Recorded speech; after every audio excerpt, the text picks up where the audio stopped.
This is Terry, Bible Night, your reader. We're on Chapter 19 of Percy Jackson and the Olympians, The Sea of Monsters, which was written by Rick Riordan. Chapter 19 is called The Chariot Race Ends with a Bang. We arrived in Long Island just after Clarice, thanks to the Centaur's travel powers. I rode on Chiron's back, but we didn't talk much, especially not about Kronos.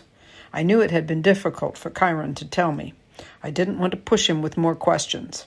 I've met plenty of embarrassing parents, but Kronos, the evil Titan Lord who wanted to destroy Western civilization? Not the kind of dad you invited to school for career day. When we got to camp, the Centaurs were anxious to meet Dionysus. They'd heard he threw some really wild parties, but they were disappointed. The wine god was in no mood to celebrate as the whole camp gathered at the top of Half-Blood Hill.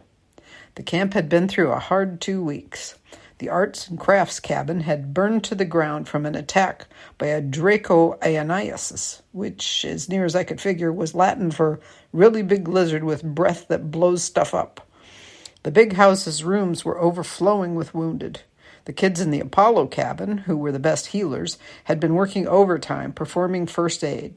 Everybody looked weary and battered as we crowded around Thalia's tree. The moment Clarice draped the golden fleece over the lowest bough, the moonlight seemed to brighten, turning from gray to liquid silver. A cool breeze rustled in the branches and rippled through the grass all the way into the valley. Everything came into sharper focus. The glow of the fireflies down in the woods, the smell of the strawberry fields, the sound of the waves on the beach. Gradually, the needles on the pine tree started turning from brown to green. Everybody cheered. It was happening slowly, but there could be no doubt. The fleece's magic was seeping into the tree, filling it with new power and expelling the poison. Chiron ordered a 24/7 guard duty on the hilltop, at least until he could find an appropriate monster to protect the fleece. He said he'd place an ad in Olympic Weekly right away. In the meantime, Clarice was carried on her cabin mate's shoulders down to the amphitheater, where she was honored with a laurel wreath and a lot of celebrating around the campfire. Nobody gave Annabeth or me a second look. It was as if we'd never left. In a way, I guess that was the best thank you anyone could give us, because if they'd admitted we'd snuck out of camp to do the quest, they'd have to expel us. And really, I didn't want any more attention. It felt good to be just one of the campers for once. Later that night, as we were roasting s'mores and listening to the Stoll brothers tell us a ghost story about an evil king who was eaten alive by demonic breakfast pastries, Clarice shoved me from behind and whispered in my ear, "Just because you were cool one time, Jackson, don't think you're off the hook with Ares. I'm still waiting for the right opportunity to pulverize you." I gave her a grudging smile. "What?" she demanded. "Nothing," I said. "Just good to be home." The next morning, after the party ponies headed back to Florida, Chiron made a surprise announcement. The chariot races would go ahead as scheduled. We'd all figured they were history now that Tantalus was gone, but completing them did feel like the right thing to do, especially now that Chiron was back and the camp was safe. Tyson wasn't too keen on the idea of getting back in a chariot after our first experience, but he was happy to let me team up with Annabeth. I would drive, Annabeth would defend, and Tyson would act as our pit crew. While I worked with the horses, Tyson fixed up Athena's chariot and added a whole bunch of special modifications. We spent the next 2 days training like crazy. Annabeth and I agreed, if we won, the prize of no chores for the rest of the month would be split between our 2 cabins. Since Athena had more campers, they would get most of the time off, which was fine by me. I didn't care about the prize. I just wanted to win. The night before the race, I stayed late at the stables. I was talking to our horses, giving them one final brushing, when somebody right behind me said, "Fine animals, horses. Wish I'd have thought of them." A middle-aged guy in a postal carrier outfit was leaning against the stable door. He was slim, with curly black hair under his white pith helmet, and he had a mailbag slung over his shoulder. "Hermes?" I stammered. "Hello, Percy. Didn't recognize me without my jogging clothes?" I wasn't sure whether I was supposed to kneel or buy stamps from him or what. Then it occurred to me why he must be here. "Oh, listen, Lord Hermes, about Luke." The guy arched his eyebrows. We saw him all right," I said, "but you weren't able to talk sense into him?" Well, we kind of tried to kill each other in a duel to the death. I see. You tried the diplomatic approach. I'm really sorry. I mean, you gave us these awesome gifts and everything, and I know you wanted Luke to come back, but he's turned bad. Really bad. He said he feels like you abandoned him. I waited for Hermes to get angry. I figured he'd turn me into a hamster or something, and I did not want to spend any more time as a rodent. Instead, he just sighed. Do you ever feel your father abandoned you, Percy? Oh, man. I wanted to say, only a few hundred times a day. I hadn't spoken to Poseidon since last summer. I'd never even been to his underwater palace. And then there was the whole thing with Tyson. No warning, no explanation, just boom, you have a brother. You'd think that deserved a little heads-up phone call or something. The more I thought about it, the angrier I got. I realized I did want recognition for the quest I'd completed, but not from the other campers. I wanted my dad to say something, to notice me. Hermes readjusted the mailbag on his shoulder. Percy, the hardest part about being a god is that you must often act indirectly, especially when it comes to your own children. If we were to intervene every time our children had a problem, that would only create more problems and more resentment. But I believe if you give it some thought, you will see that Poseidon has been paying attention to you. He's answered your prayers. I can only hope that someday Luke may realize the same about me. Whether you feel like you succeeded or not, you reminded Luke who he was, and you spoke to him. I tried to kill him. Hermes shrugged. Families are messy. Immortal families are eternally messy. Sometimes the best we can do is to remind each other that we're related, for better or worse, and try to keep the maiming and the killing to a minimum. It didn't sound like much of a recipe for the perfect family, but then again, as I thought about my quest, I realized maybe Hermes was right. Poseidon had sent the hippocampi to help us. He'd given me powers over the sea that I'd never known about before, and there was Tyson. Had Poseidon brought us together on purpose? How many times had Tyson saved my life this one summer? In the distance, the conch sounded, signaling curfew. You should get to bed, Hermes said. I've helped you get into quite enough trouble this summer already. I really only came to make this delivery. Delivery? I am the messenger of the gods, Percy. He took an electronic signature pad from his mailbag and handed it to me. Sign here, please. I picked up the stylus before realizing it was entwined with a pair of tiny green snakes. I dropped the pad. Ouch, said George. Really, Percy, Martha scolded. Would you want to be dropped on the floor of a horse stable? Sorry. I didn't much like touching snakes, but I picked up the pad and the stylus again. Martha and George wiggled under my fingers, forming a kind of pencil grip like the ones my special ed teacher made me use in second grade. Did you bring me a rat? George asked. No, I said.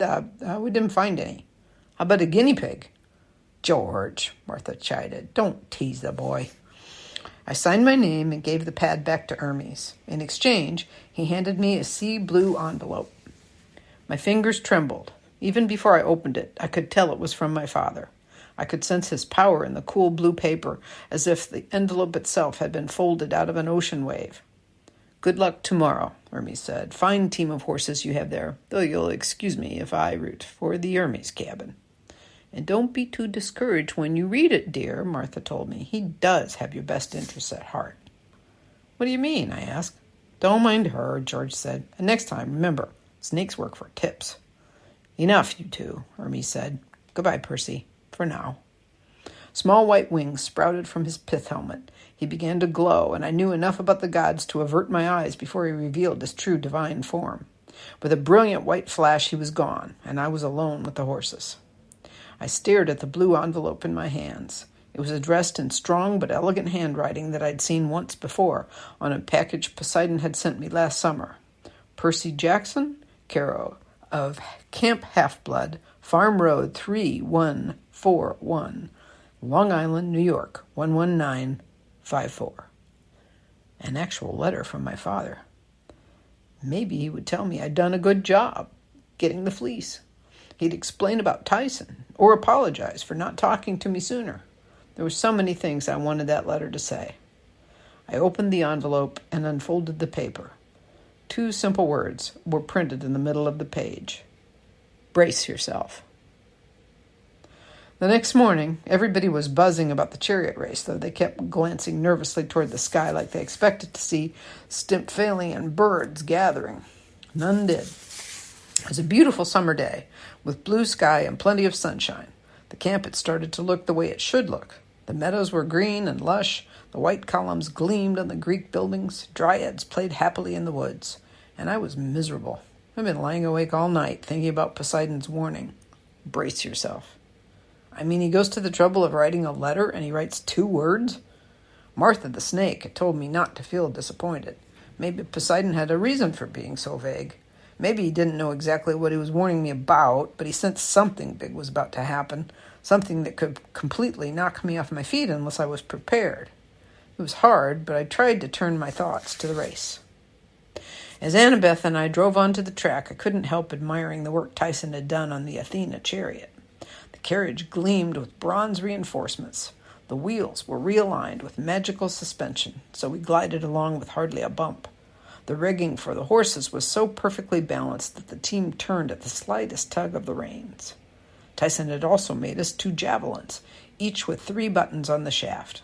The first button primed the javelin to explode on impact, releasing razor wire that would tangle and shred an opponent's wheels. The second button produced a blunt, but still very painful, bronze spearhead designed to knock a driver out of his carriage. The third button brought up a grappling hook that could be used to lock onto an enemy's chariot or push it away. I figured we were in pretty good shape for the race, but Tyson still warned me to be careful. The other chariot teams had plenty of tricks up their togas. Here, he said, just before the race began. He handed me a wristwatch. There wasn't anything special about it, just a white and silver clock face, a black leather strap. But as soon as I saw it, I realized that this was what I'd seen him tinkering on all summer. I didn't usually like to wear watches. Who cared what time it was? But I couldn't say no to Tyson. Thanks, man. I put it on and found it was surprisingly light and comfortable. I could hardly tell I was wearing it. Didn't finish in time for the trip, Tyson mumbled. Sorry. Hey, man, no big deal. If you need protection in race, he advised, hit the button. Okay. I didn't see how keeping time was going to help a whole lot, but I was touched that Tyson was concerned. I promised him I'd remember the watch. And, hey, Tyson, he looked at me. I wanted to say, well, I tried to figure out how to apologize for getting embarrassed about him before the quest, for telling everyone he wasn't my real brother. It wasn't easy to find the words. I know what you will tell me, Tyson said, looking ashamed. Poseidon did care for me, after all. Well, he sent you to help me, just what I asked for. I blinked. You asked Poseidon for me? For a friend, Tyson said, twisting his shirt in his hands. Young Cyclops grow up alone in the streets, learn to make things out of scraps, learn to survive. But that's so cruel. He shook his head earnestly. Makes us appreciate blessings, not be greedy, mean, and fat like Polyphemus. But I got scared. Monsters chased me so much, clawed me sometimes. The scars on your back? A tear welled up in his eye. Sphinx on 72nd Street. Big bully. I prayed to Daddy for help. Soon the people at Meriwether found me. Met you. Biggest blessing ever. Sorry, I said Poseidon was mean. He sent me a brother. I stared at the watch that Tyson had made me. Percy, Annabeth called. Come on.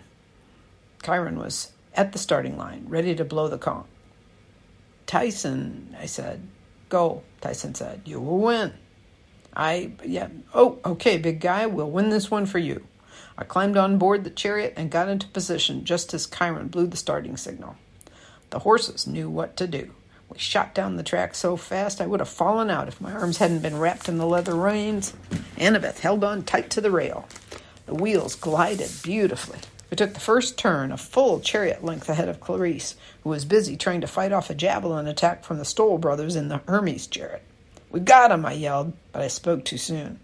Incoming, Annabeth yelled. She threw her first javelin in grappling hook mode, knocking away a lead-weighted net that would have entangled us both. Apollo's chariot had come up on our flank. Before Annabeth could rearm herself, the Apollo warrior threw a javelin into our right wheel. The javelin shattered, but not before snapping some of our spokes. Our chariot lurched and wobbled. I was sure the wheel would collapse altogether, but we somehow kept going. I urged the horses to keep up the speed. We were now neck and neck with Apollo. Hephaestus was coming up close behind. Ares and Hermes were falling behind, riding side by side as Clarice went sword on javelin with Connor Stoll. If we took one more hit to our wheel, I knew we would capsize. "You're mine," the driver from Apollo shouted. He was a first-year camper. I didn't remember his name, but he sure was confident. "Yeah, right," Annabeth yelled back. She picked up her second javelin, a real risk considering we still had one full lap to go, and threw it at the Apollo driver. Her aim was perfect. The javelin grew a heavy spear point just as it caught the driver in the chest, knocking him against his teammate and sending them both toppling out of their chariot in a backward somersault. The horses felt the reins go slack and went crazy, riding straight for the crowd. Campers scrambled for cover as the horses leaped the corner of the bleachers and the golden chariot flopped over. The horses galloped back toward their stable, dragging the upside-down chariot behind them. I held our chariot together through the second turn, despite the groaning of the right wheel. We passed the starting line and thundered into our final lap. The axle creaked and moaned. The wobbling wheel was making us lose speed, even though the horses were responding to my every command, running like a well-oiled machine. The Hephaestus team was still gaining. Beckendorf grinned as he pressed a button on his command console. Steel cables shot out of the front of his mechanical horses, wrapping around our back rail. Our chariot shuddered as Beckendorf's winch system started working, pulling us backward while Beckendorf pulled himself forward. Annabeth cursed and drew her knife. She hacked at the cables, but they were too thick. "Can't cut them," she yelled. The Hephaestus chariot was now dangerously close, their horses about to trample us underfoot. "Switch with me," I told Annabeth. "Take the reins." "But trust me." She pulled herself to the front and grabbed the reins. I turned, trying hard to keep my footing, and uncapped riptide. I slashed down. The cables snapped like kite string. We lurched forward, but Beckendorf's driver just swung his chariot to our left and pulled up next to us. Beckendorf drew his sword. He slashed at Annabeth, and I parried the blade away. We were coming up on the last turn. We'd never make it. I needed to disable the Hephaestus chariot and get it out of the way, but I had to protect Annabeth, too. Just because Beckendorf was a nice guy didn't mean he wouldn't send us both to the infirmary if we let our guard down. We were neck and neck now, Clarice coming up from behind, making up for lost time. "See ya, Percy," Beckendorf yelled. "Here's a little parting gift." He threw a leather pouch onto our chariot. It stuck to the floor immediately and began billowing green smoke. "Greek fire!" Annabeth yelled. I cursed. I'd heard stories about what Greek fire could do. I figured we had maybe 10 seconds before it exploded. "Get rid of it!" Annabeth shouted, but I couldn't. Hephaestus' chariot was still alongside, waiting until the last second to make sure the little present blew up. Beckendorf was keeping me busy with his sword. If I let my guard down long enough to deal with the Greek fire, Annabeth would get sliced. We'd crash anyway. I tried to kick the leather pouch away with my foot, but I couldn't. It stuck fast. Then I remembered the watch. I didn't know how it could help, but I managed to punch the stopwatch button. Instantly, the watch changed. It expanded, the metal rim spiraling outward like an old-fashioned camera shutter, a leather strap wrapping around my forearm until I was holding a round war shield 4 feet wide, the inside soft leather, the outside polished bronze, engraved with designs I didn't have time to examine. All I knew, Dyson had come through. I raised the shield, and Beckendorf's sword clanged against it. His blade shattered.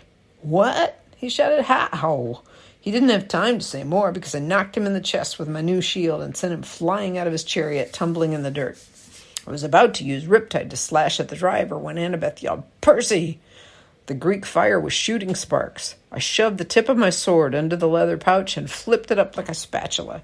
The firebomb dislodged and flew into the Hephaestus chariot at the driver's feet. He yelped.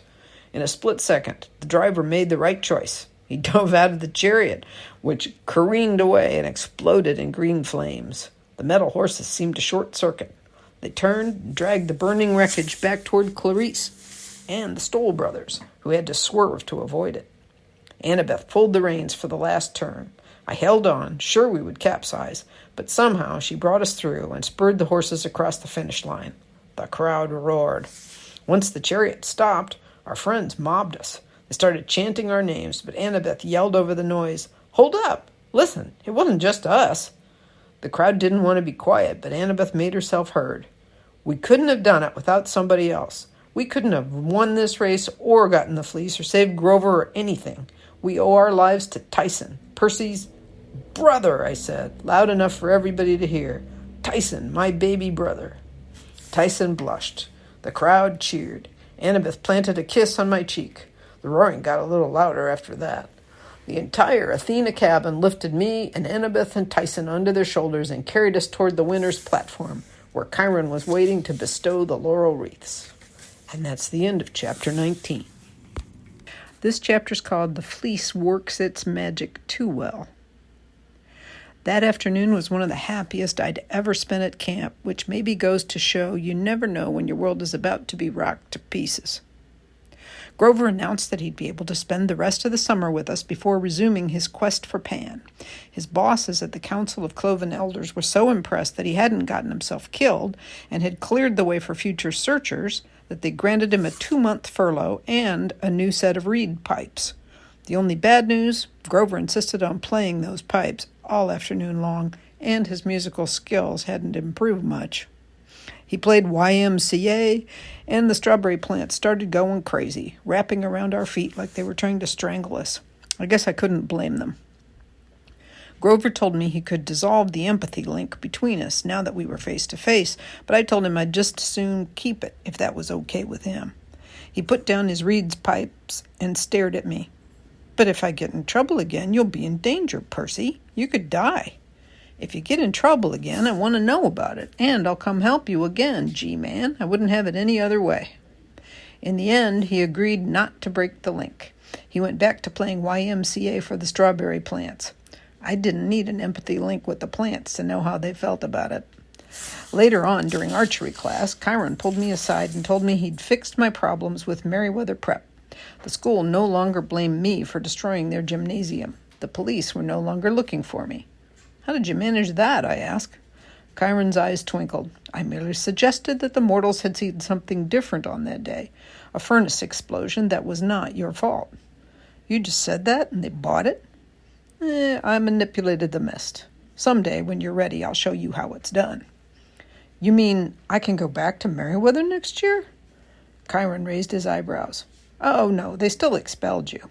Your headmaster, Mr. Bonsai, said you had, how did he put it, ungroovy karma that disrupted the school's educational aura. But you're not in any legal trouble, which was a relief to your mother. Oh, and speaking of your mother," he unclipped his cell phone from his quiver and handed it to me. "It's high time you called her."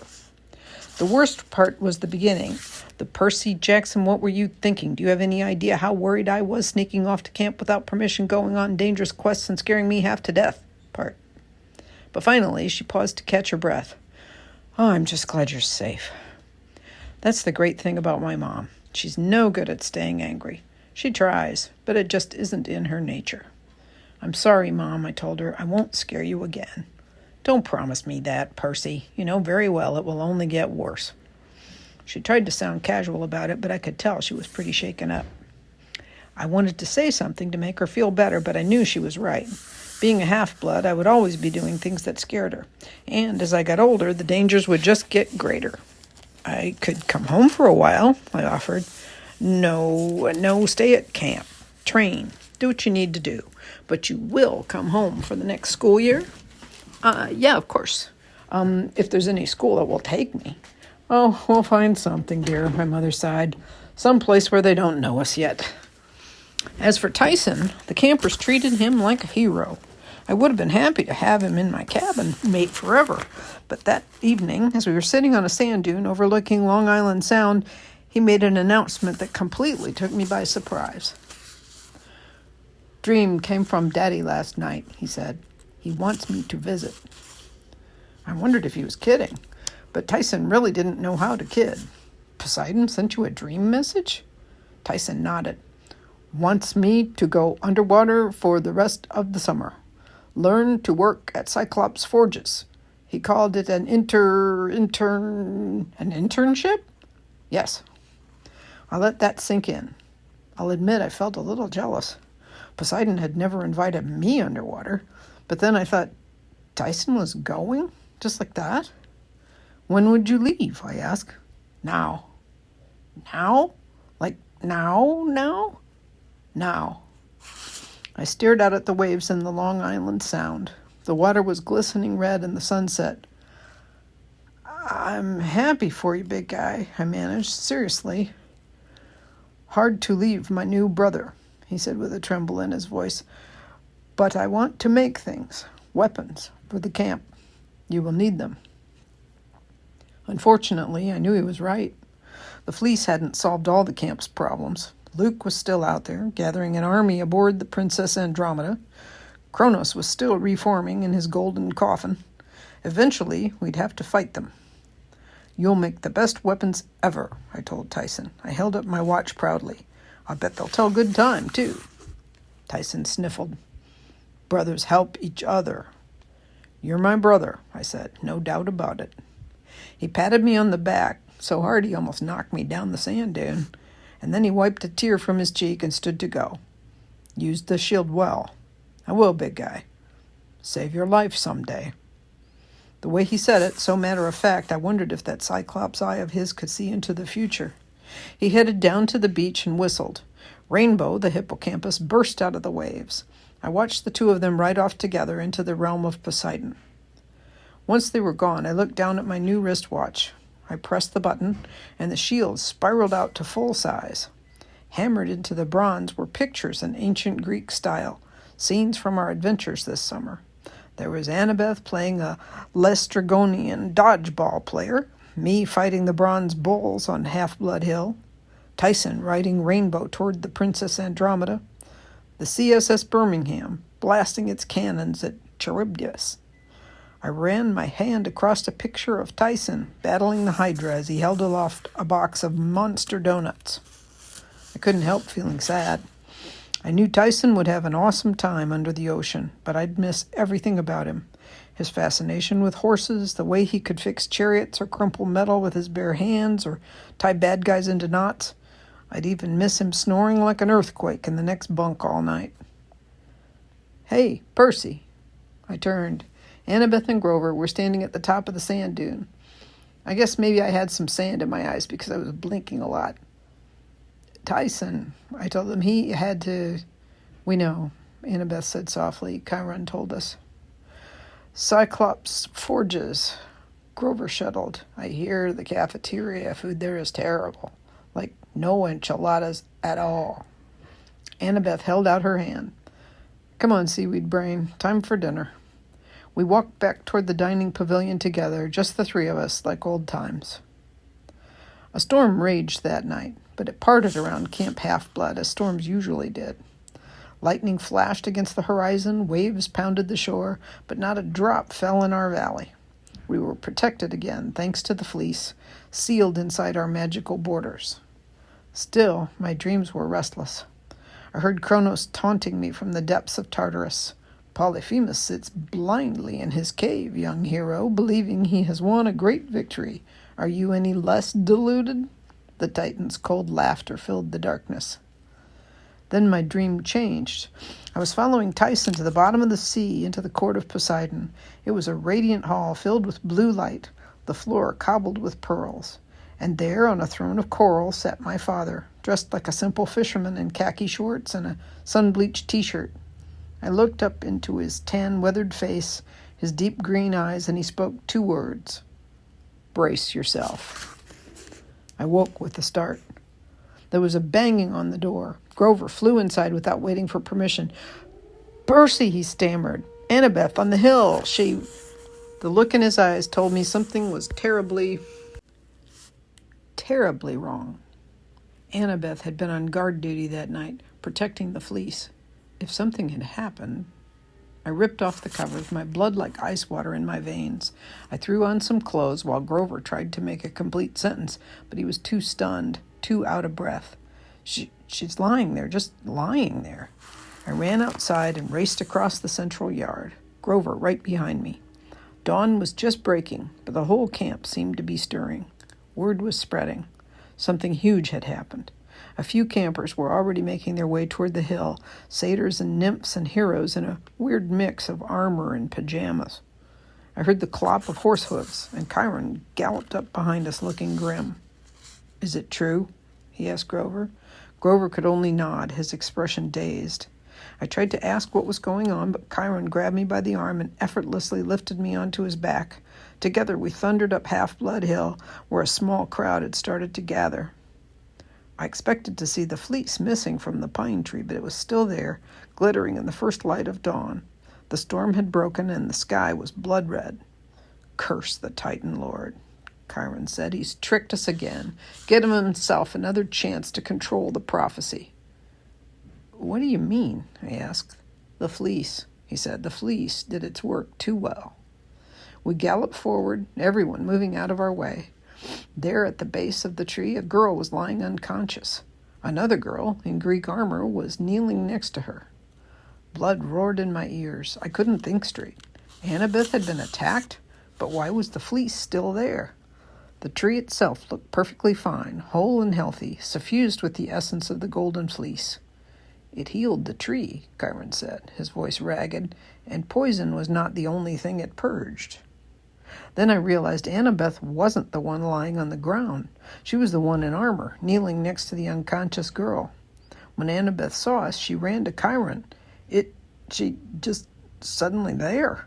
Her eyes were streaming with tears, but I still didn't understand. I was too freaked out to make sense of it all. I leaped off Chiron's back and ran toward the unconscious girl. Chiron said, "Percy, wait." I knelt by her side. She had short black hair and freckles across her nose. She was built like a long-distance runner, lithe and strong, and she wore clothes that were somewhere between punk and goth. A black t-shirt, black tattered jeans, and a leather jacket with buttons from a bunch of bands I'd never heard of. She wasn't a camper. I didn't recognize her from any of the cabins, and yet I had the strangest feeling I'd seen her before. "It's true," Grover said, panting from his run up the hill. "I can't believe." Nobody else came close to the girl.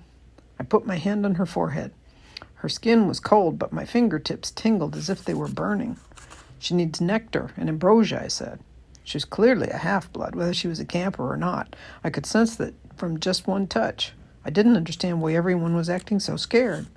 I took her by the shoulders and lifted her into sitting position, resting her head on my shoulder. "Come on," I yelled to the others. "What's wrong with you people? Let's get her to the big house." No one moved, not even Chiron. They were all too stunned. Then the girl took a shaky breath. She coughed and opened her eyes. Her irises were startlingly blue, electric blue. The girl stared at me in bewilderment, shivering and wild-eyed. Who? "I'm Percy," I said, "and you're safe now." Strangest dream. "It's okay." "Dying." "No," I assured her. "You're okay. What's your name?" That's when I knew, even before she said it. The girl's blue eyes stared into mine, and I understood what the Golden Fleece quest had been about. The poisoning of the tree, everything. Cronus had done it to bring another chess piece into play, another chance to control the prophecy. Even Chiron, Annabeth, and Grover, who should have been celebrating this moment, were too shocked, thinking about what it might mean for the future. And I was holding someone who is destined to be my best friend, or possibly my worst enemy. "I'm Thalia," the girl said, "daughter of Zeus." And that is the end of Chapter 20 and the book. I hope you enjoyed it.